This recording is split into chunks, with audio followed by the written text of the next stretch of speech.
Good morning. My name is Melissa Golding, and I'm the press officer for the Group of 30. I'd like to welcome all of you to today's live webinar launch of the G30's new research report, Reviving and Restructuring the Corporate Sector Post-COVID, Designing Public Policy Interventions.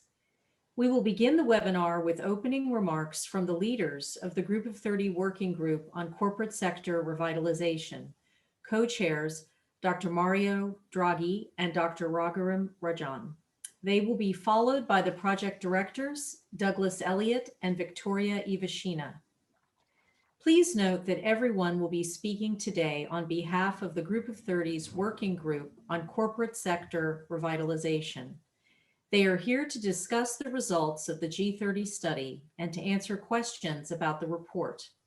They are participating in this briefing webcast in their personal capacities, and their participation does not imply the support of their respective public and private institutions. We invite you to follow the G30 on Twitter at Group of 30 and use the hashtag Corporate Revival. We will begin a roundtable Q&A discussion immediately following the formal remarks. I'd now like to introduce Mario Draghi, co-chair of the G30 Working Group on Corporate Sector Revitalization. Dr. Draghi? Yes, thank you. Hi to everybody. And thank you very much for being here at the launching of the report. The report is the product of a working group of the G30, which Rajan and I had the honor to co-chair. So first thing first, let me thank the drafting team led by project directors, Victoria Ivashina of Harvard Business School and Douglas Elliott from Oliver Wyman, including Andrew Bailey and Sophia Price. The idea of this report came from the assessment that in fact we are entering into a different era. Yes, we are still under emergency conditions, but clearly the sense is that we are soon to be over this emergency, and we'll have to take a very, very difficult and fundamental choices in the future. In other words, from pure emergency support to a period when countries and governments will have to take choices that may change deeply their countries, from pure liquidity support to solvency support. The report undertone gives a kind of a cautious, of a message of a cautious realism to governments. It's a warning. It's a warning to be prepared for the stage, which in a sense is a way, if we look at it from now, at least it looks very much way more complex than the stage of emergency.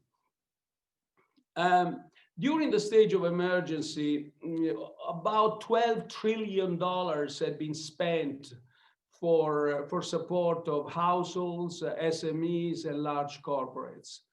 It's the time to start, and all this was well done. That's exactly what was necessary.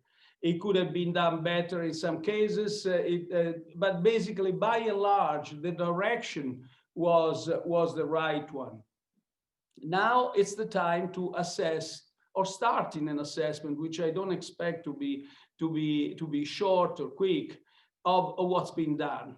Let me give you 4 reasons why an assessment may be needed. Well, the first is that we spot all across the board an inadequate targeting of the support. The second reason is that very much of this support is founded on credit provisions. So we should ask ourselves, how will the balance sheets of these corporations look like after the emergency period will end? And certainly they will be highly levered. And that is another thing that we have to look at.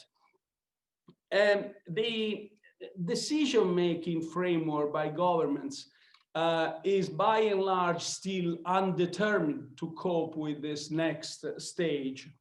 And finally, there are two more questions. One is again, or at least many people raise questions about the sustainability of the current flow of support and about what is going to be the condition, the shape of the banking system after this emergency support will be through. The report announces 10 core principles and also looks at the tools that can be used for this next stage. In this sense, it's also I would say, I wouldn't call it a blueprint, but certainly a very helpful guide for our leaders, policymakers, bankers, investors in this new era. And then it touches upon the decision-making framework and asks the fundamental questions that any government should ask. Really, who's going to decide which company to support or not? Which companies should be assisted and why, and which companies should not, and how should they be assisted? So that's the decision-making framework that I hinted at before. So we are really, and basically what is the area for the government's action? The area for the government's action is to address the market failures, which are abundant in a situation like that. There is plenty of market failures that have to be addressed. So the report includes recommendations and highlights also many examples. In this sense, it has a practical usefulness for governments and policy leaders. And basically, I think it's going to be too rich a report for me to try to give a full summary in the first few words. So I stand ready to ask other questions, and I stop here. Thank you. Thank you, Melissa. Thank you, Mario. I think just to add to what Mario said, to some extent, the extent of distress in the corporate sector has been masked, to some extent alleviated by the tremendous amount of government support that has been available. We've had a whole lot of lending. We've had firms being able to access capital markets because of the support central banks have given those markets. We've got grants made to small and medium enterprises. And of course, there's been direct and necessary support to households over this period. What we are suggesting is even though the pandemic is still raging and is being fought, it is not too early to start thinking about the post-pandemic period when many of these supports, the existing supports, will come to an end, and we have to think about how we proceed going forward. And we urge the need to prepare to focus on the long-term sustainability of the corporate sector, make most productive use of both government resources as well as the existing resources in the corporate sector, make very important decisions about which sort of entities will be supported to survive and where there might be a necessary reallocation of resources because the demands of the economy require less resources to be invested there. The idea is to do this in the most efficient and effective way possible in order to prevent lingering damage in the economy, prevent collateral damage to the financial sector, and essentially set the economy back on the fastest path to growth. Now, the challenge for the task force on this report was really we wanted to give a document which broadly addressed the issues of governments at very different stages with very different constraints. Resources, for example, vary a lot between emerging markets and developed countries. The institutional capabilities vary tremendously even across developed countries. Some have very effective bankruptcy regimes. Others have bankruptcy regimes that focus on liquidation rather than rehabilitation. Some have sovereign wealth funds and development financial institutions, which have, in the past had the habit of evaluating private sector borrowers and financing them. Some governments have no such channel by which to infuse funds into the private sector if need be. And of course, there are very different social and political priorities. Some have a strong need to move towards a more green economy. Others are, further away from where they want to be on digitalization and want to promote that. Some have had a history of nationalizations. For others, it is something that they would not contemplate at all. So given these various constraints as well as resources, what the report offers is a menu of choices as well as a framework on how to adopt them. And essentially, what we would hope is that if countries have already not started preparing for the post-pandemic period, they should certainly do so, especially countries that haven't had the resources to help their private sector in a big way, where the accumulation of debt built up during this crisis, as well as changes in economic activity, will certainly imply perhaps more distress has to be dealt with down the line.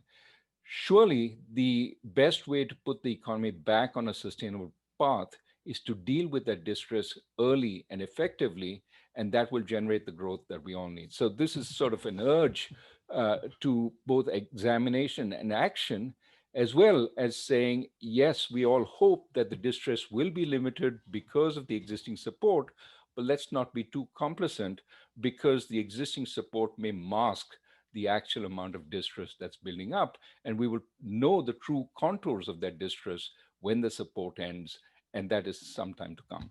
So with that, let me hand it over to Douglas, who can give you a more detailed sense of what the report is about. Thank you very much, Raghu. And let me begin by thanking the Group of 30 for the opportunity to work with them to tackle this critical societal challenge. I particularly want to thank Mario and Raghu, who have done a wonderful job as co-chairs for this project, as well as thanking the other members of the Group of 30 Steering Committee and Working Group for this project.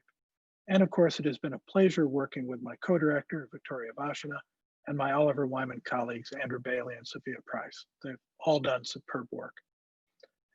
As Mario indicated, our report has four main components. First, we explain why we are concerned about corporate solvency problems in most countries across the globe. Second, we lay out a set of 10 principles that should guide policymakers as they tackle this crisis. Third, we offer governments a kit of policy tools appropriate to this challenge. And then finally, we recommend a detailed decision-making framework for officials to determine how best to use these tools. We do not offer one-size-fits-all answers because, as Raghu explained, countries differ so much in their situations, economic and political systems, and societal values. So instead, we recommend how to choose approaches wisely for their particular jurisdiction. Okay, so why are we so concerned about corporate solvency problems? First, because a wave of corporate bankruptcies would mean the loss of potentially millions of jobs and create damage from the economic inefficiencies that arise when a company shuts down, even if another eventually takes its place. Further, the creation of a horde of zombie companies that do not go bankrupt but can barely pay their debts has been demonstrated in the past to slow economic growth and innovation, such as in Japan's infamous lost decade. Now, some may be less concerned than we are about future insolvencies, since there have been fewer than were feared in the early stages of the recession. However, we believe this primarily reflects truly massive levels of government support, as both Mario and Raghu have mentioned. And these levels are unlikely to be maintained at current levels. As support programs taper off, many firms may collapse if they don't find other, more targeted solutions. Further, many firms have eaten up their cash reserves and survived to this point by taking many temporary measures that will not be sustainable.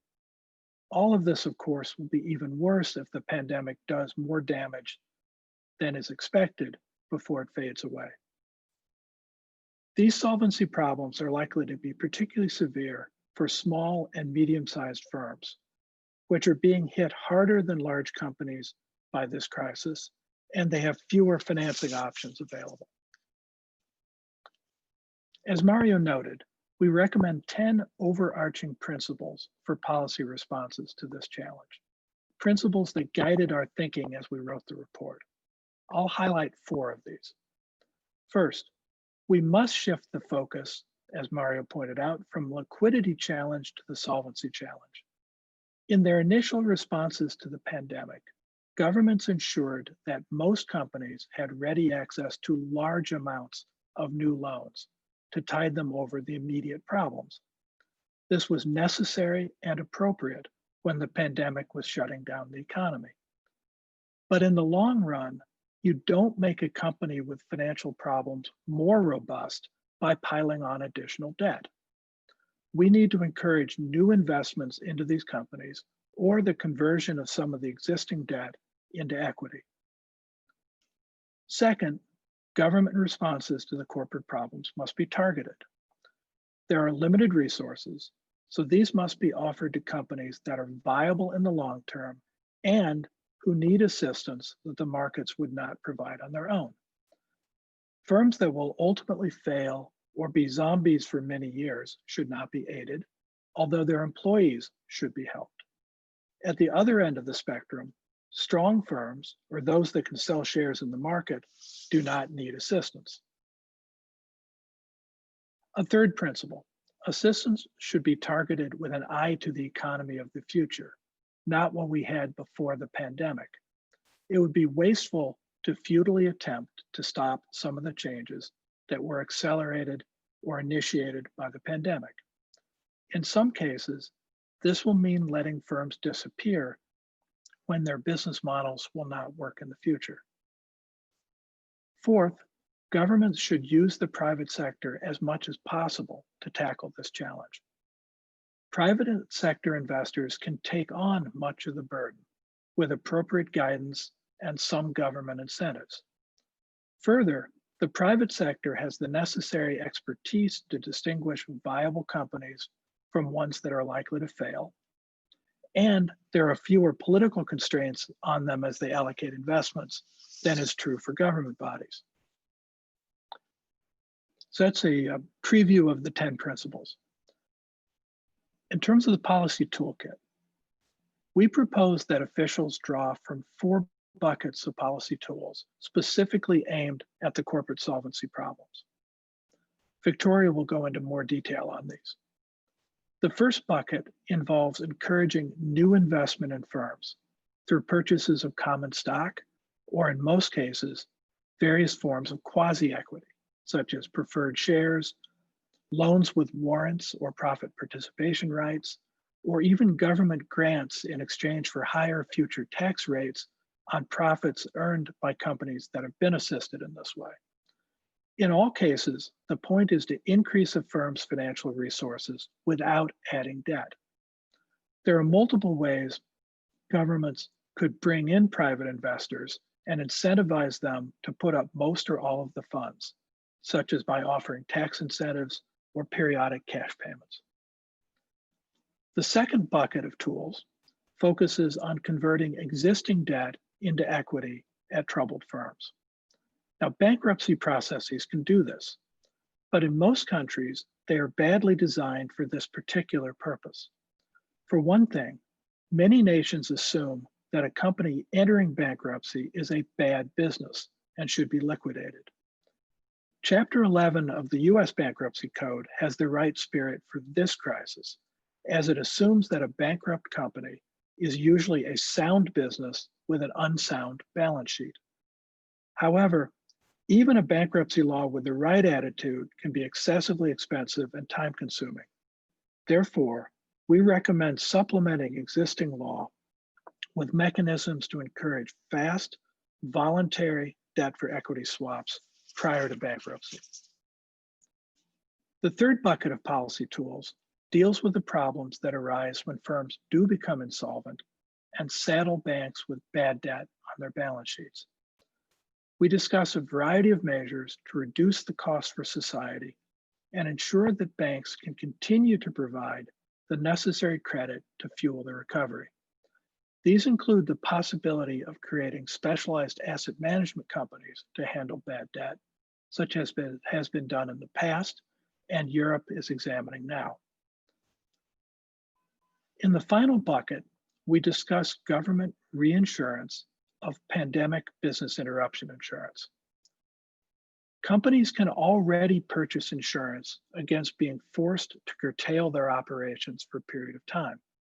But there's virtually always an exclusion for pandemics, as this is too big a risk for the insurance industry to bear on its own. Under the current approach, therefore, governments end up paying out massive amounts of aid in a crisis such as today's, and doing this with ad hoc programs pulled together under severe time pressure and tough political constraints. Instead, in advance of a crisis, governments could encourage insurers to drop their pandemic exclusion in exchange for the government picking up future losses over a certain level through a reinsurance contract. The last section of our report lays out a detailed decision framework for policymakers to use in deciding which of these tools are right for them and how best to implement the responses. We wish we could give every country the precise answers on what to do about corporate solvency issues, but circumstances vary enormously across countries. For example, as Raghu alluded to, the right answers for an emerging market economy are likely to be very different from those for one of the world's major economic powers. So what we do in this final section is to lay out a detailed set of questions and issues for policymakers to consider. We would be happy to talk further with individual nations about how best to apply the tools in their jurisdictions. I now have the honor of turning the stage over to my co-project director, Victoria Ivashina. Thank you, Doug. And thank you again to Mario and Raghu and the group of 30 for taking on this important project and for inviting us to collaborate on this. I think we should also mention that this report benefited from many interviews of industry leaders and policymakers, and these conversations were essential in vetting the content as well as polishing the report, and we're incredibly grateful for that.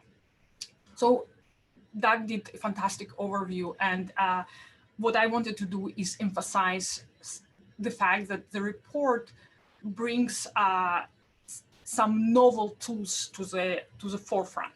So as Doug mentioned, the ongoing crisis is different in many ways. And the core part of the report is the kit of policy tools that we believe will fit the best the current challenges.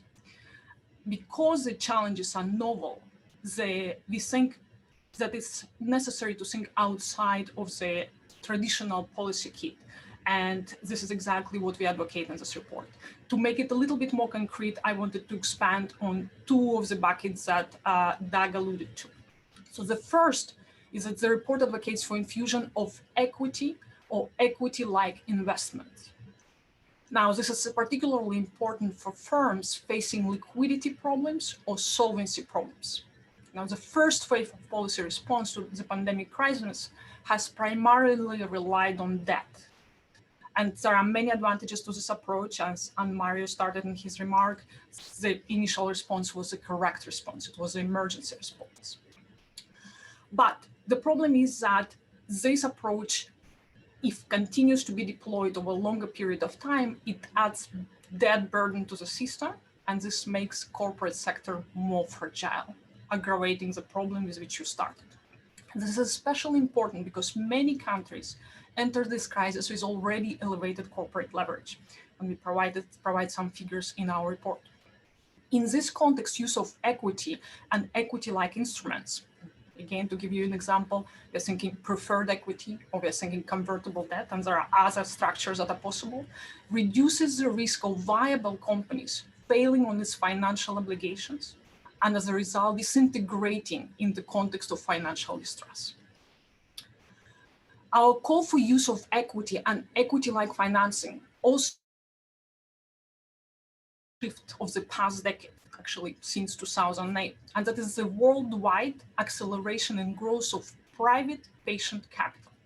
This includes private equity and private debt funds, but it also includes direct investment by several institutional investors, such as pension funds and sovereign wealth funds. These institutions are long-term oriented, they have the capital, and they have the structural expertise. Now, ideally, of course, markets would deliver equity capital without government interventions. However, as Mario pointed out, market failures are abundant, and in context where we see market failures, government actions are required. And we believe that in the same way that the banking sector expertise and capital was engaged in the first wave of policy response to the pandemic, government could partner with private capital more broadly and should be actively thinking about this. Now, the second point that I wanted to draw your attention to is the call for policy measures that enable financial restructuring of viable but solvency challenged businesses with the ultimate goal of preserving their going concern value. This against the background where most countries continue to have punitive approach to bankruptcy, and their processes essentially don't distinguish the structurally unsound businesses from viable businesses with wrong capital structure. And to put it simply, we believe that the bankruptcy system, the one that the United States has, is better positioned to face a shock like COVID. Now, putting this broader observation apart, we have to recognize that even the US system is not well positioned to handle large volumes of bankruptcy cases. Moreover, this is a system that is designed to handle insolvency of large firms. And the fact is that small businesses are less likely to emerge from bankruptcy. Now, with this in mind, the report articulates general criteria for effective restructuring process and showcases recent reforms in UK and Singapore as examples of policy actions that embrace these principles in action. Now, with these two examples, I wanted to highlight that while the report has a very practical nature, we did find it necessary to push policy thinking and framing toward a new set of actions. And we hope that this report will be very helpful guidance reference as countries continue to address economic challenges of this crisis. And I really like Mario's cautious realism, reference to cautious realism of our report. Thank you. I'm going to pass this back to Raghu and Mario. I don't think we have anything to add. Shall we go to the questions? Certainly. Thank you very much, everyone. I wanted to start with one from Francesco Manacorda from La Repubblica newspaper in Italy. He asks, does the massive public intervention in the private sector economy necessarily mean an enhanced presence of states in the economic sector, i.e. as shareholders?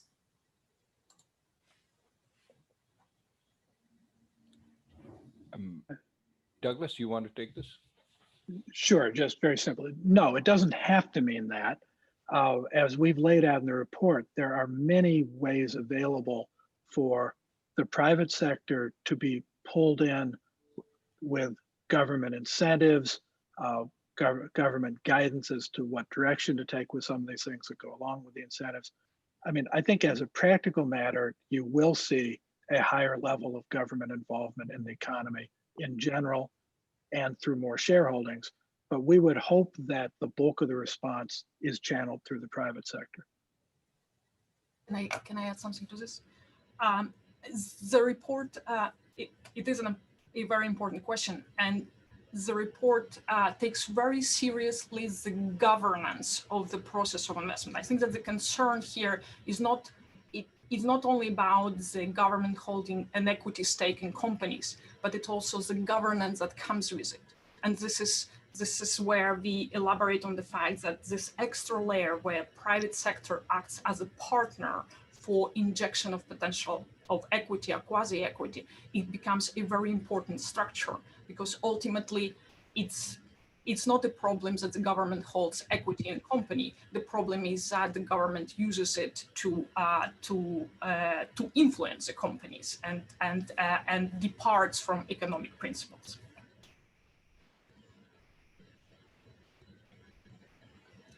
Melissa? Thank you very much. I'm going to go to another question. This is from Dhruv Agarwal at DAS Consulting. He asks, what is expected that major policymakers and governments across the world will do in response to the pandemic and to jumpstart economies? I think the report works at the level that there is a whole set of things they have to do over and above what they're already doing. What they have been doing so far is essentially providing relief. And the hope is that, when the pandemic comes under control, there will be very limited need for stimulus. The whole economy can get back on track, and we will be back to the pre-pandemic days. One note of caution which we're injecting with this report is maybe it may not be so easy to get back on track given the extent of distress that will have been accumulated. Another possibility, which we certainly don't address in the report, is there may be need for additional stimulus at that point to jumpstart the economy because it is in a lower state, the usual kind of stimulus. But in this case, it could be much more forward-looking at some of the needs of the post-pandemic economy, including possibly new kinds of infrastructure, the greening that we talked about, or the digitalization that may be needed, perhaps broadband across the country, given the demands that have been unearthed by the pandemic. So you can be cleverer also about stimulus, and it need not be the same old stimulus. Let me stop there. Okay, thank you very much. We have a question from Georges Hugo, chairman of Galileo Global Advisors. He says, central banks have effectively favored borrowers, significantly sovereign borrowers, while expropriating savings. Isn't it a major issue to be addressed as we look at the insurance, pensions, and the real economy? Well, central banks did monetary policy and undertook the monetary policy that was more appropriate or most appropriate under the circumstances to reach their objectives, namely the rate of inflation and or full employment. In this sense, they didn't favor debtors over savers. And so that's a statement about macroeconomic policy. But the report doesn't address this as a main topic, other than, as Victoria's just said, pointing out that many companies have entered the crisis very levered already. And the type of liquidity support that's been provided so far hinges a lot on credit provision, further increasing debt in the balance sheets of corporates and SMEs. And so that is a problem, and that is certainly something that needs to be readdressed now when we look back and ask ourselves, when are we going to get out of this? What sort of actions should be undertaken? And one set of actions, namely try to reduce debt, private sector debt, is essential. And I think I'd just add, based on the last two questions, and I'm sure Victoria would agree with me, that it was a massive undertaking just to do an 80-page report on corporate solvency policy, especially trying to bring some new ideas to it. So we deliberately, except very peripherally, do not address monetary policy, fiscal policy, health policy, or any of a number of other issues which are very important at this time. Thank you very much. We have a question from Jerome Hagley. He's Group Chief Economist at Swiss Re. He says, many thanks for the very important report. Can you elaborate on how you would see the private equity, quasi-equity infusion from the private sector and government in an optimal approach to accommodate? Would this be in a fund and special vehicle structure administered by an asset management company? In addition, are the positive cases for bad bank approaches of the 2008 crisis or the Nordic ones earlier? I'm happy to start with this one. And in the report, I'm looking at box number 5. We actually give examples of structures that already have taken place, and that is UK Future Fund as well as the Singapore Special Situation Fund for startups. Of course, both programs were focused on the startups, but yes, to the question, they both took a form of partnership with private capital, as well, and relying on the structural expertise of the private capital, as well as partial capital infusion for purposes of incentive alignments. But there was a substantial support of the governments, and they were set up as separate funds, as a separate independent structures. So partly the question answers itself in that sense. But I should also acknowledge that while we provide some examples in our report, of course, we are constrained from diving into too much detail, and it will depend on the country, previous experience, jurisdiction, and several other factors, how it's exactly structured. Doug, perhaps you want to comment about the bad debt funds. Yes, I would like to, and let me just second the core point that Victoria was making, which is this really is going to vary heavily by jurisdiction. Funds will often be a very useful way to inject that equity in private equity, but there will be countries where that doesn't make the most sense, or the best thing would be to tackle, say, funds at the insurance companies and the pension funds that already exist, find ways to channel them. It's complicated in each jurisdiction. In terms of the bad banks or asset management companies, what we lay out in the report is a range of options.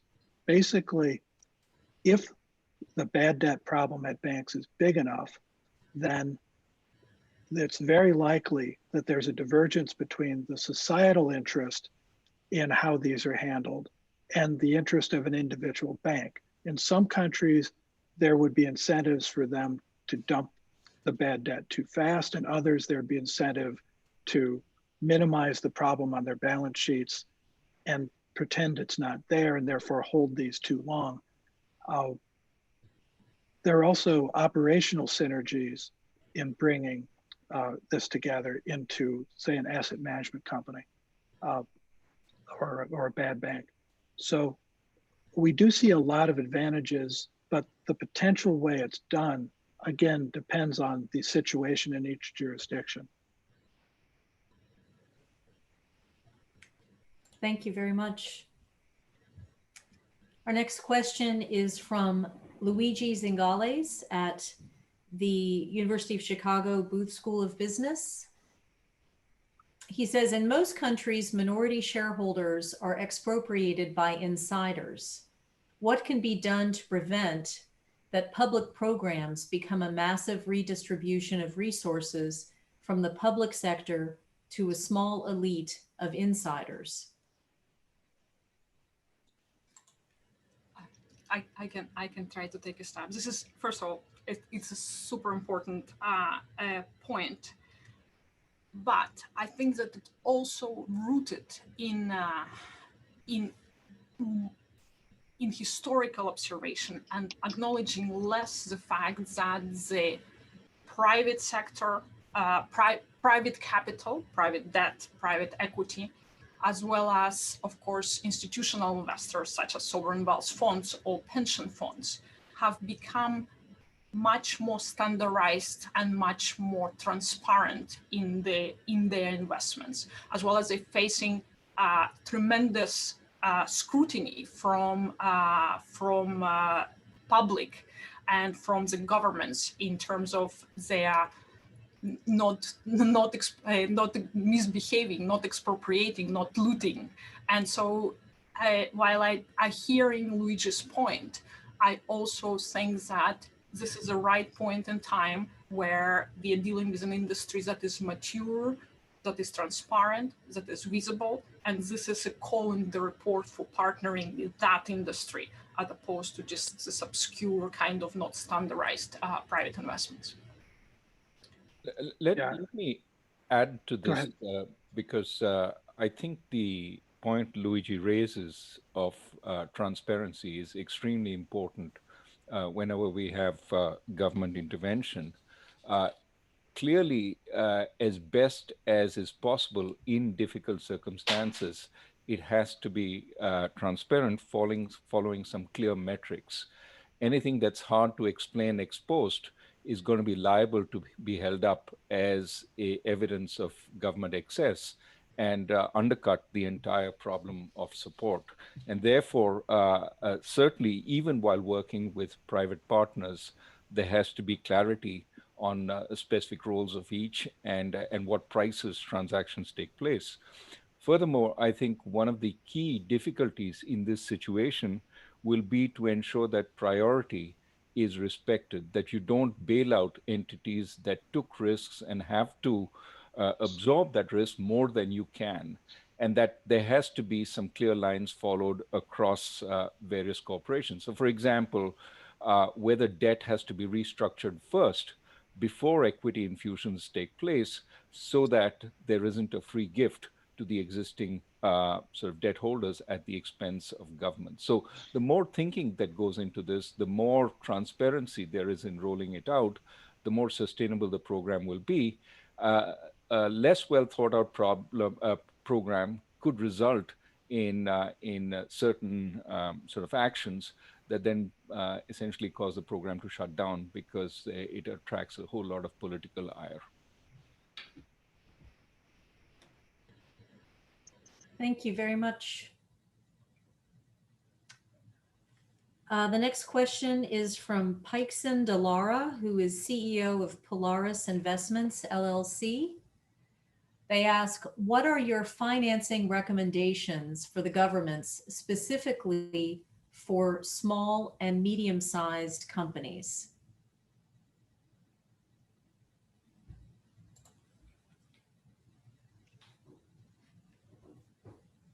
Yeah, I'm sorry, I'm not actually sure what is meant by financing recommendations, which makes it hard to answer the question. But one thing to highlight is that while it's not fully clear what exactly the question asks, we do draw an important difference in the report between policy actions that might be best suited for large companies and policy actions that are best suited for SMEs. Let me give you a concrete example. We recognize the fact that SMEs are more financially constrained, and that financial markets that can be restarted and function for large companies are often not available for SMEs. And such is an example of, for example, in the US. Now, the second point that we recognize, and this is what I highlighted in my remarks, is that bankruptcy systems oftentimes are not suited for the small and medium enterprise, and primarily focus on the large companies. And as such, special attention in contexts like today needs to be paid to create processes that particularly cater to SMEs. So that's some of the examples of us speaking directly to SMEs in the report. Yeah, actually, following up on that, I guess I would say one other important point is while in an ideal world, we'd see quite a substantial amount of straight common equity going in as the investment to bolster the balance sheets of companies. It was somewhat clear to us in advance of this project, and the more we talked to people, became clear many SMEs are not going to be willing to accept injections of common equity because of a certain loss of control. So it's one reason that we, and Victoria highlighted this in her comments, focused a lot on quasi-equity, where you can find ways of providing the financing that doesn't involve as much loss of control. If I may add one thing about this, certainly all the points made are absolutely correct. There's one other point. SMEs, by and large, will continue depending on the banking system, mostly. And that's why the bank's health is so important. And by this, I mean not only having enough capital to be compliant, but also having enough capital to support the economy and the private sector. In this sense, the NPLs may, even if they can be very large, they may not be a threat for the solvency of the banking system, but they could be a threat for the ability of the banking system to support the economy. Thank you. Thank you very much. I have a question from Oscar Arce at the Bank of Spain. He says, capital injections may be manageable for large companies, but not so much for SMEs, which are so common in many European countries. In this last case, what is your view of the best way to strengthen small firms' solvency? Is it realistic to think that policymakers will be able to discriminate between viable and non-viable small firms? Yeah, and there, if I could just follow up my comments on the last one. We do think quasi-equity is much more likely to be the answer in this situation. And private sector investors should be willing to invest in a diversified portfolio of SMEs with these quasi, but not just blindly do so. We believe that there is the capability to triage to some extent, to sort out which of these SMEs appear likely to be viable and which aren't. As I mentioned in my prepared remarks, that's a very difficult thing for a variety of reasons for governments to do. It's a much more natural thing for private investors to do. And we do think it's possible to bring that expertise.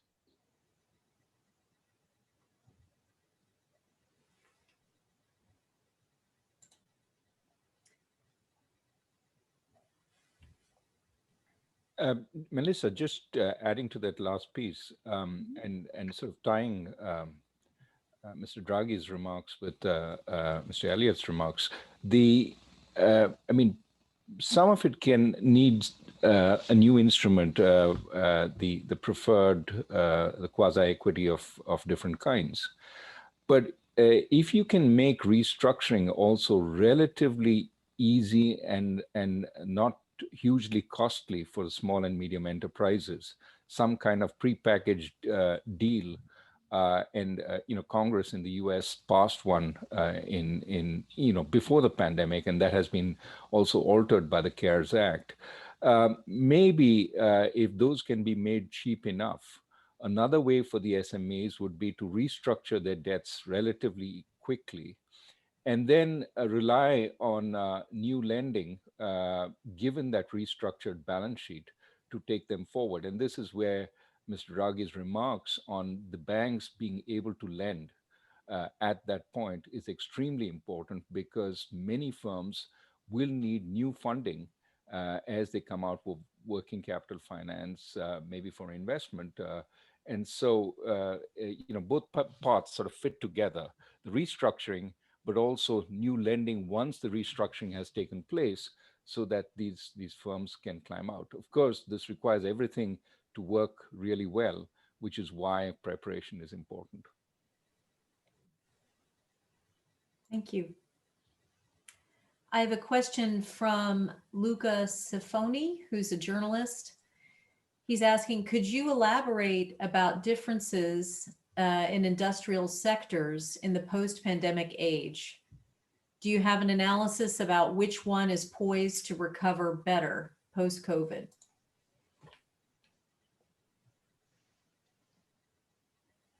This wasn't something we tried to tackle in the report at all. I don't know if others want to make a comment. No, we relied on the, there are many reports and it's a very serious matter. So there are many reports which tackle it more carefully. We acknowledge the reality that, and this is one of the building blocks of the report, that sectors of the past are not sectors of the future, and that what makes the economy has undergone a structural shift, and the future is not part of the challenge of the future is not so visible to us, and that's precisely why we require new tools. We require to prepare. We need to prepare for a longer period of policy response, and this is precisely what made this report challenging, and why we needed to bring new way of thinking about a policy toolkits and the principles that surround them.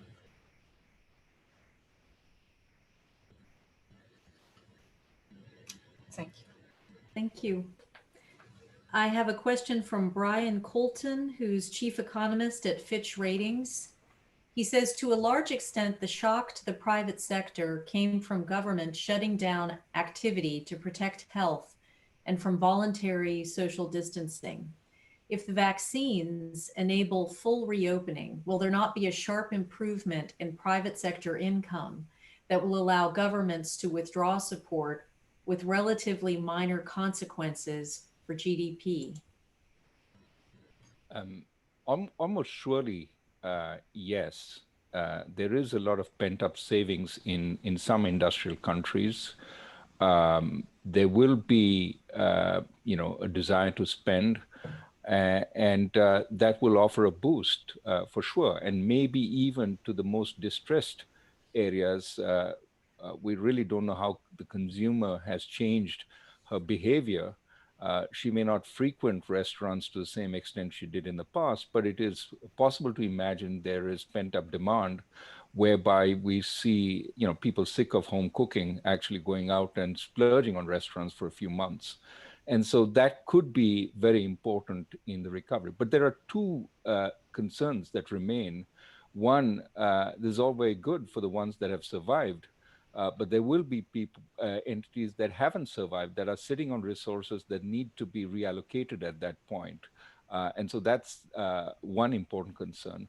The second important concern is entities may reach this point with enormous debt loads, and that may not be easy to pay down, even given the pent-up demand, creates additional business for just a little while. So I think, you could have these possibilities. A third is what was viable before is not viable anymore. So you had this crowded restaurant, behavior changes, nobody wants to be as crowded anymore. Given rents, etc., it may be unviable to continue in that format. You have to change. And what that entails may require a whole lot of new investments, may not be sort of worth undertaking, especially, for example, supposing we're talking about Midtown Manhattan. Office demand has also changed. Office workers, maybe the numbers have changed. So we really have to also adapt to the post-pandemic reality. So for all these reasons, there may still be need for a lot of what is discussed in this report. Lastly, this is a picture for developed countries that have offered a huge amount of support. There are emerging markets that have offered much, much less support, where corporations are in much more difficulty, and some of the elements of the report will pertain most directly to them. And finally, there are sort of many countries that have been supporting their firms so far, and so the extent of distress, again, repeating what we've said before, may be masked. We'll know the true extent once it's taken off.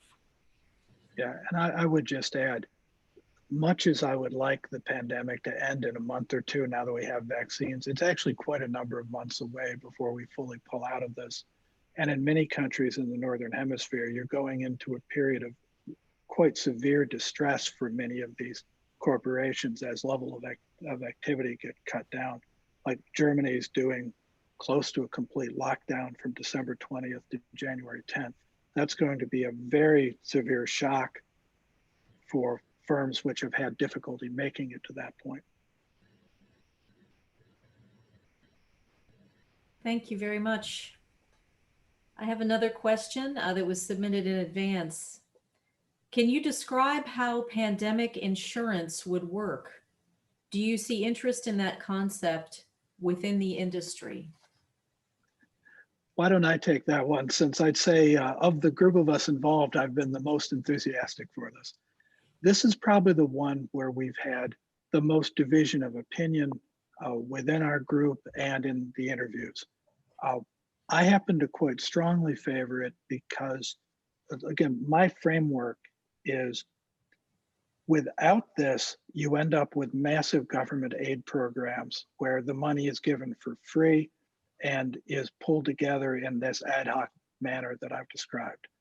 If you think of it in that context, then having the government take on the bulk of the risk for that type of insurance going forward, even though it's not fully paid by premiums, that's still a significantly better situation because there's a lot better definition up front, and you can do it in a sensible manner, and you at least do get some premiums for this as opposed to just paying out the money with no direct return.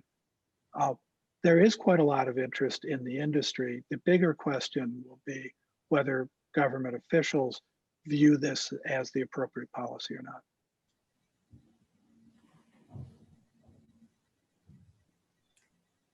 Thank you. I have one question from an attendee, Danae Creacapolo. She's Chief Economist and Director of Research at the Official Monetary and Financial Institutions Forum. She asks, what factors should policymakers consider when looking to attach strings to their support to the corporate sector as a way to advance other strategic objectives, such as digitalization and greening the economy?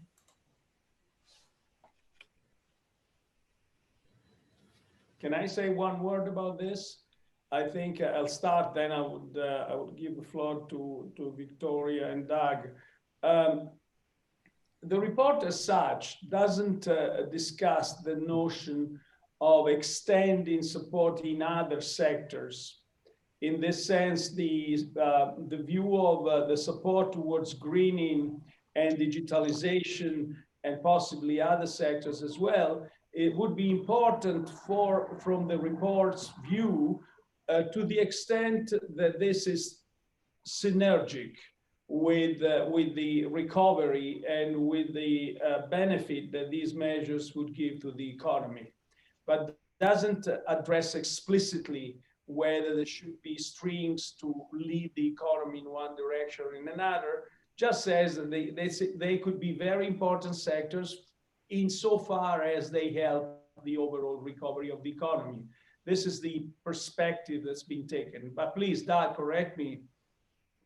It's not a correction. I would say we've been deliberately agnostic on this question because we found in the interviews and with our own steering committee and working group, there were significant differences of opinion. For example, many Europeans that we spoke with feel these two issues, particularly greening of the economy, but also digitalization, are such high societal purposes that you should tie this together. Many others, including, frankly, myself, feel that unless you're very careful doing that, you could hamper the recovery, and there are probably better ways to achieve these goals, these important societal goals. But there was a range of opinions, and so we really leave it up to jurisdictions. But I don't know, Victoria, you want to add anything? I'm completely on board with both of the comments. The only thing is to tie it back to the conversation that we had earlier. If the abstract, while we do not speak directly to specific strategic initiatives, if we remove this, we abstract from that point and go back to the governance, this ties to our earlier conversation about, and this speaks to the strings being strings attached. We are very clear in terms of that execution of any assistance will need to rely on expertise, and such expertise is likely to rely in the private sector. But this also ties to the comments that we had in response to Luigi's question, and Raghu in particular, in that this governance context not merely relies on the private sector, but also has to be transparent, has to be measurable, and has to be monitored. So those are my comments. Thank you very much. Unfortunately, we have run out of time for any more questions. I'd like to thank everyone on the panel and remind those of you who'd like to engage on this important dialogue further that you should please be sure to follow the G30 on Twitter at Group of 30 and use the hashtag corporate revival. And Dr. Rajan, do you have any further remarks? No, let me just end by saying this report is not a forecast. We're not forecasting distress. We're calling for preparation, and there is a big difference there. I think we can alleviate whatever distress actually happens if some of the recommendations in the report are followed through. So it remains for me to just thank certainly the staff of the Group of 30, Stuart McIntosh, Desiree Maruka, Emma Pral, and others who have helped make this report a reality, as well as Melissa Golding, our very capable press officer. And of course, Mario and I have been sort of the overall leaders of this project, but the real work has been done by our very, very capable Douglas Elliott and Victoria Ivashina, who've produced a really a fantastic report in a very short time, as also Sophia Price and Andrew Bailey, who've worked really hard with them on this. So thank you to Oliver Wyman. Thank you to Victoria Ivashina for all the work she's done, and Douglas Elliott. And I hope all of you get the chance to read the report and see it in all its richness. Thank you very much. Thank you.